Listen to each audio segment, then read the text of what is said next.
তাহলে সেইটি বিশেষভাবে আমাদের ভজনের বস্তু নয়। আমরা একটা জায়গায় যেন বাধা পড়ে গেলাম। মহারামজি এইভাবে প্রতিদিন আহ্নিকের আসনে বসে 8টা রবীন্দ্রসঙ্গীত নিত্য স্মরণ করতেন। মহাপ্রভু শিক্ষা দিলেন কলির জীবের উদ্দেশ্যে। আজকে মহাপ্রভু সেই শিক্ষাটিকে হৃদয়ে ধারণ করবার দিন। ধনির ছেলে রঘুনাথ তৎকালীন দিনে, আজ থেকে 509 বছর আগের কথা বলছি, কত আয় জানেন? বাড়ি 12 লক্ষ টাকা। এখন 1 লাখ টাকা থাকলে, 2 লাখ টাকা থাকলে, 3 লাখ টাকা থাকলে, মাসে ইনকাম করলে তার লাফানি দেখবেন। হিরণ্য দাস এবং গোবর্ধন দাস সপ্তগ্রামের জমিদার। সেই সপ্তগ্রামের জমিদারের একমাত্র উত্তরাধিকারী, যার নাম রঘুনাথ দাস। আমরা প্রথমেই 6 গোস্বামীর স্মরণ করেছি।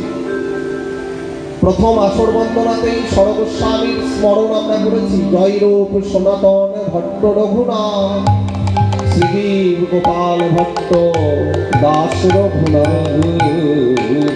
এই যে 6ষ্ঠ জন দাস রঘুনাথ, সরগোস্বামীর মধ্যে সবচেয়ে কনিষ্ঠ যিনি, সেই কনিষ্ঠ জন যিনি হলেন দাস গোস্বামী, রঘুনাথ দাস গোস্বামী পাদ। তিনি এই হিরণ্য দাস এবং গোবর্ধনের একমাত্র উত্তরাধিকারী। বাবা জ্যাঠার বিরাট সম্পত্তি, ইন্দ্রসম ঐশ্বর্য। বাবা জ্যাঠা দেখলো ছেলেকে ধরে রাখা যাচ্ছে না, ছেলের মনে যেন কেমন একটা বৈরাগ্য আসছে। একটা সুন্দরী মেয়ে দেখে ছেলেটার বিয়ে দাও, কারণ আমাদের কুলের জগদ্ধাত্রী পূজা, আমরা শক্তির উপাসক। রঘুনাথ কি করে সারাদিন? রঘুনাথ যেন ভক্তির পথে চলে। এই রঘুনাথ, জানিস না আমাদের কুলদেবী মা জগদ্ধাত্রী, আমরা দিবানিশি জগদ্ধাত্রীর আরাধনা করি, মায়ের কাছে আমরা শক্তি চাই। রঘুনাথ বলে উঠল, জ্যাঠা, মায়ের কাছে শক্তি তো চাইবো, কিন্তু শক্তিটা তো সেই ভগবত চরণে ভক্তির জন্যই। রঘুনাথ, তোর মধ্যে এত বৈরাগ্য এলো কি করে? সাধু সঙ্গ, সাধু সঙ্গ, সাধু সঙ্গ, সাধু সঙ্গ কয়, লব মাত্র সাধু সঙ্গে সর্বসিদ্ধি হয়। সাধু সঙ্গ। হিরণ্য দাস আর গোবর্ধনের পুরোহিত, কুলপুরোহিত, যার নাম যদুনন্দন আচার্য, তার বাড়ি ছিল চাঁদপুর, সপ্তগ্রামের কিছুটা দূরে। যারা আদি সপ্তগ্রাম গিয়েছেন, যারা রঘুনাথ দাস গোস্বামীর জন্মভিটা দেখেছেন, যদি কেউ না দেখে থাকেন, আশা করি অনেকেই দেখেননি, কারণ এই সমস্ত বিষয় আমাদের মধ্যে চর্চা হয় না। আমরা লীলা কীর্তন শুনি, আমরা হাত তুলি, হৈ হৈ করে হরিবোল করি, বাড়ি চলে যাই। এটুকুই আমরা হরিবাসরের ক্ষেত্রে সীমাবদ্ধ। আমরা সর্বত্র যাই, সর্বত্র দেখি, সর্বত্র শুনি। তাই যদি কিছু ভুল বলে থাকি, অপরাধ মার্জনা করবেন।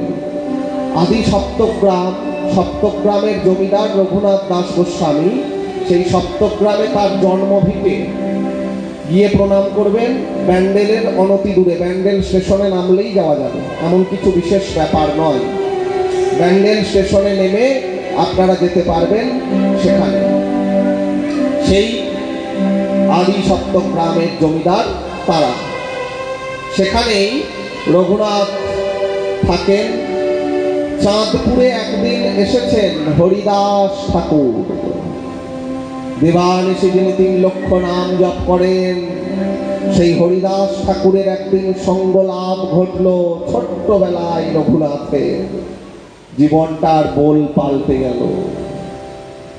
সাধুকে এই জন্যই শাস্ত্রকারগণ, আচার্যগণ, ঋষিগণ এত প্রাধান্য দিয়েছেন। যুগ যুগ ধরে নিষ্কিঞ্চন সাধুরা তরিয়ে এসেছেন ব্রহ্মাণ্ডকে, তারণ করছেন আমাদের মতো অধম পাপী তাপী পতিত জীবকে। হরিদাস ঠাকুরের সঙ্গ লাভ হলো। ছোট্ট রঘুনাথের জীবনটা যেন গৌরের চরণে বাঁধা পড়ে গেল সেই দিন থেকে। কারণ হরিদাস ঠাকুর মুসলমানের সন্তান, জাতিকুল নিরর্থক বুঝাইবার তরে ঠাকুর হরিদাস জন্মিলেন যবনের ঘরে। সেই হরিদাস ঠাকুর দিবানিশি 3 লক্ষ নাম জপ করে কলিযুগে মহাপ্রভুর সর্বশ্রেষ্ঠ ভক্তের আসন পেয়েছিলেন। এমন কোন ভক্ত দেখাতে পারবেন না যার শেষকালে তাকে নিয়ে ভগবান নৃত্য করছেন, কোনো যুগে কোনো কালে ঘটে নাই। কিন্তু হরিদাস ঠাকুরের বেলায় এই ঘটনা ঘটেছিল শ্রীক্ষেত্র পুরীতে। আজও হরিদাস ঠাকুরের সমাধি একইভাবে বিরাজ করছে।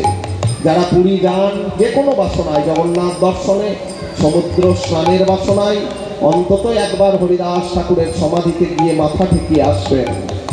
এইগুলি হলো আমাদের বাংলার মুখ্য জায়গা, বাংলার সম্পদ।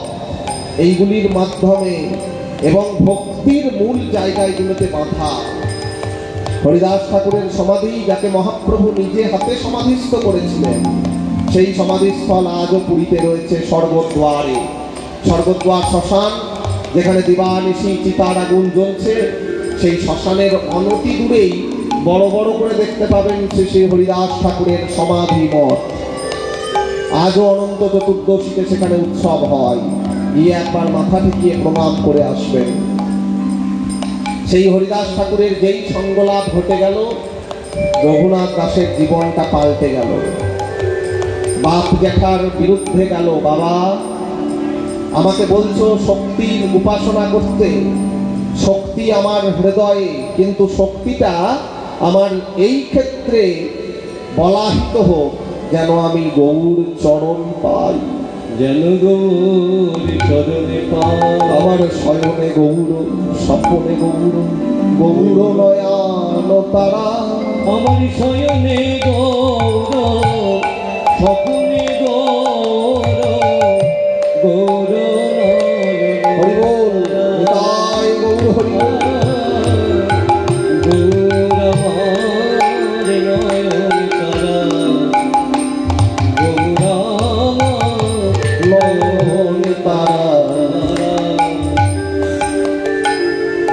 মহাপ্রভুর ধ্যান দিবানিশি করছেন রঘুনাথ।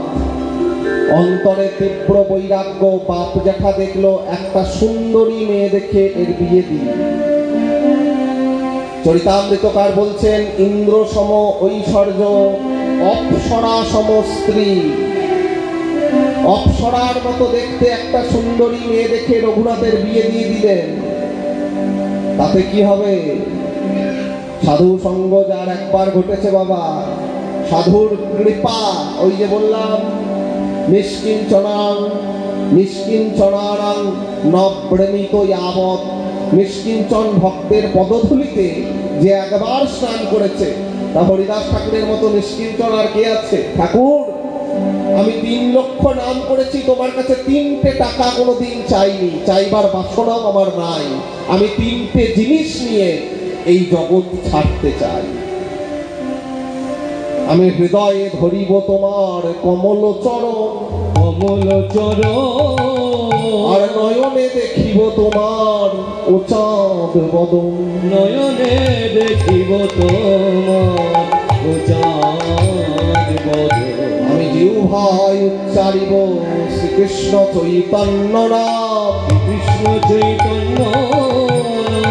এই মতো মোর ইচ্ছা ছাড়িব পরাণ। 3টে বাসনা। আমি হৃদয়ে তোমার রাতুল চরণ, পদ্ম চরণটা ধরতে চাই। আমি নয়নে তোমার ওই চাঁদ বদন দেখে মরতে চাই। আর জিহ্বায় মরণকালে উচ্চারণ করতে চাই তোমার নাম শ্রীকৃষ্ণ চৈতন্য। 3 লক্ষ নাম জপের এই 3টি চেয়ে নিয়েছিলেন মহাপ্রভুর কাছে। জগতে এমন নিষ্কিঞ্চন আর কে আছেন? প্রহ্লাদ মহারাজ ভাগবতে বলছেন নিষ্কিঞ্চন ভক্তের পদধূলিতে যতক্ষণ না অভিষেক ঘটছে ভক্তি লাভ হয় না। আমার জীবনে